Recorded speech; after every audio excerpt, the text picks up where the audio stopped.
How does a single mother celebrate Mother's Day? Hey everyone, it's Annie from Annie Unleashed, and I wanted to wish you all a happy Mother's Day. I've got a bit of a twist on it though. How does a single mother celebrate Mother's Day? First off, I want to thank all the women in my life who, whether you're technically mothers or not because you have kids or you don't, I personally thank the women in my life for being that nurturing force, being someone who cares, being a safe space for me, to listen to me, to hold all my feelings and my emotions, sometimes just a listening ear or a hug, just a little bit of affection from another understanding, supportive, encouraging woman can make all the difference. So I especially wanted to say Happy Mother's Day to those women, obviously to my mom, and not just to my mom, but to all the women in my family who have come before me. It's because of them and how they've lived and survived that me and my daughter are here today.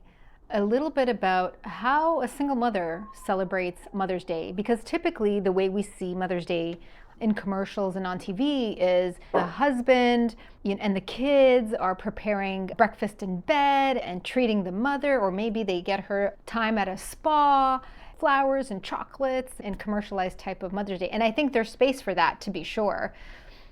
And yet there's so many moms out there who are single moms and have young kids who are finding a way to celebrate themselves.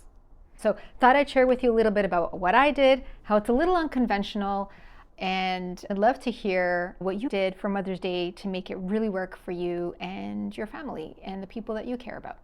This is one of the perks of single parenting, especially if you had a relationship that wasn't healthy with the other parent and you get some solo time with your kids and you get to do it your way. This is one of the things I truly treasure about being a single parent, which is that I didn't have anybody to coordinate with, nobody to ask how they feel about it. If somebody's not feeling well, to take care of anybody else. Luckily, the health of me and my daughter are great. We were feeling great, so we got to go out and have fun and celebrate. But once you start to bring other people into it, you gotta coordinate. And if you don't have a great relationship, there's another level of complication, right? You're getting time with your kids, maybe you're getting attention, you're changing up a schedule of other people because suddenly they're trying to focus on you and do nice things for you, and that's not maybe something that they're used to doing. So there's definitely some perks there, which just means that for me, I have flexibility in my schedule. I have flexibility in my decision making. I have flexibility in changing my mind and changing it up. And I have flexibility in deciding what's right for me and my daughter. I think that a lot of people tend to overlook this particular perk of being a single parent, especially if the other parent wasn't a healthy situation for you. I just wanted to give you guys some hope for those who are single parents, who have just become single parents, or maybe you know somebody who's a single parent. They get the opportunity to really redefine these types of moments in a year and make them really special and really unique and meaningful to you and your kids. And that's it. And it's all fun. And why not? Life is full of responsibilities and serious things that come our way and decisions that we have to make, but all we have to do for Mother's Day is to make the choice to choose us and to choose what we want to define as fun. This can be an awesome day, but not just this day. This day is an opportunity to reassess. It's an opportunity to reinvent time with your kids. It's an opportunity to look at things a little differently, redefine things in a way that works for you. I think that Mother's Day to me is an opportunity to assess how often are you celebrating yourself? And how often are you asking for help? How often are you allowing others to celebrate you? I think that's what really it has been for me. For the years that I've been a single mother, I've kind of redefined it for myself, and I make it work for me and for my daughter. And we've created and redefined what that is for us in a very meaningful way. So we made our own traditions and we made it fun. And I think that that's what I would encourage for single parents to really consider. Figure out what works for you. You know, being a single parent is about redefining what those moments are for us, and how we do it in a way that's unique and meaningful to the new structure of our family. And most important, to remember that as a single parent, you're a human being. You're a human being with needs. And I think that's a really important reflection for Mother's Day. So if you're a single parent on Mother's Day, first of all, I honor you. This can be such a great moment to reinvent yourself, your relationship with your kids, your relationship with you. What are the rules that you're writing to have fun and to honor yourself, and to sometimes just to take a moment of rest? Maybe this is an opportunity for you to give yourself permission to know how to rest. And if you don't know how, you can certainly get some help with that. But I think that rest is not a once in a year type of situation. Rest is a regularly needed type of situation. And I know it's been said before, oxygen mask on yourself means that you can save so many around you, and not even just save people around you, but just be the best version of yourself for you, but also for the people around you, but especially for those kids who are so young, who still need some support with their emotional management, you know, their emotional world. It's even more important to take care of yourself on the regular as a single mom. So Mother's Day to me as a single mother is about redefining things. It's an opportunity. It's an opportunity to redefine the rules. It's an opportunity to do things differently. It's an opportunity to reassess what it really means to you to be a mother, to celebrate yourself, and to have your kids celebrate you. And I have lots of friends who also will send me Happy Mother's Day messages as well. And I always appreciate that, because it's very often the kind of work that's overlooked. It is probably one of the hardest things I've ever done, and the most rewarding, and the most fulfilling, and the most challenging in the best of ways, because one of my biggest purposes is to be the best mother that my daughter needs. Not just the best mother that I think is the best kind of mother, but the best kind of mother that my daughter needs. And in order to do that, I need to do a lot of my self-development work, because man, those kids are mirrors to all of your things that you thought you had hidden, all those traumas and dramas and all those triggers, all your childhood learnings that you didn't realize kind of sat in there in your subconscious. Yeah, your kids are perfect teachers for that. And so I have looked at it as an opportunity. I have been separated since 2017. My daughter was super small.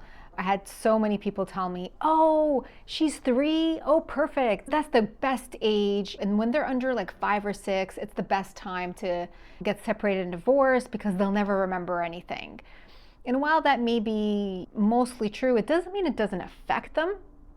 I remember when my daughter was in grade 1, and on the first day of school, she came back and said, Mommy, nobody else in my class is divorced. And I said, what do you mean? Like, you literally asked every single person in your class and asked them if their parents are divorced? And she said, yep. So she noticed the difference early on. It's our jobs to kind of be their emotional support, if you will, constantly, no matter what you're going through. So over the years, I've looked at Mother's Day very differently.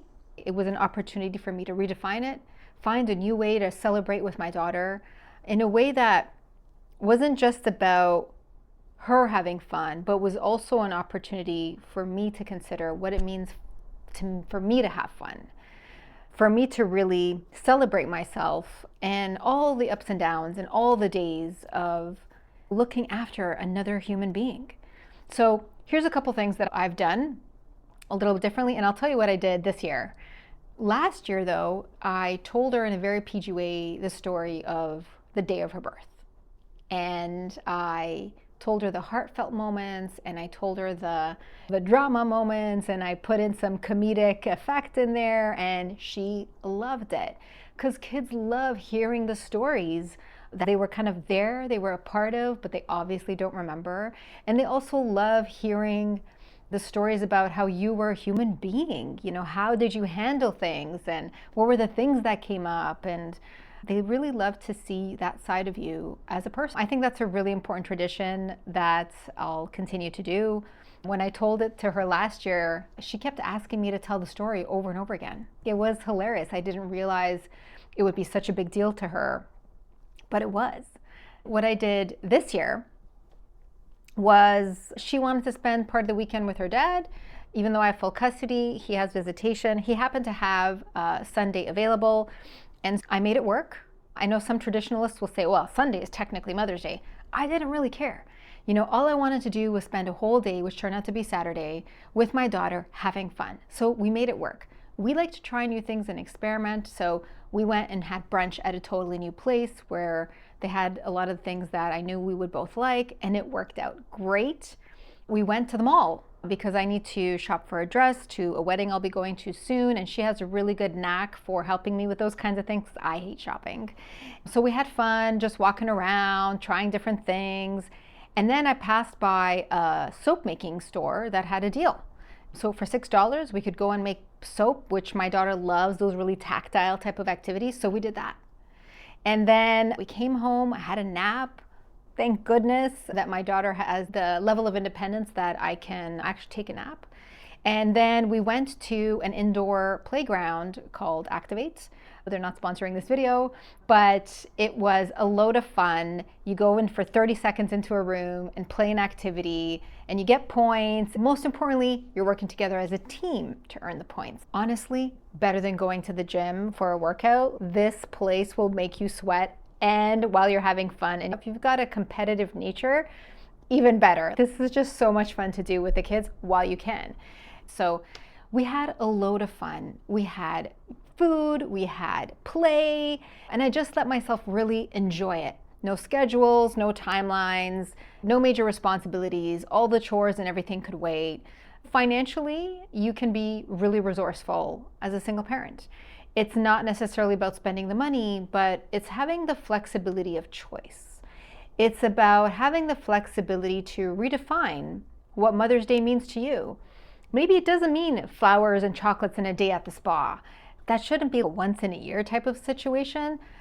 But more importantly, my reflection from what it's like to be a single mother on Mother's Day is this. It's that we don't have to wait for that day to play and have fun and celebrate ourselves and just really give ourselves a pat on the back. Just take a moment to say, you're doing a great job. You're doing great. Your kid feels safe with you. They want to have fun with you. They want to play with you. Those to me are all green flags. So if you're a mom out there, a single mom, with your kids, finding a way to celebrate Mother's Day, my advice is don't lament the way it used to be, or don't lament the way commercials paint it out to be. Do it your way. Change the rules of the game. Have fun. Celebrate yourself and make it a regular thing, not just a once a year thing, but a regular thing. My love to you all and to all your families. Have a great day. See you in the next one.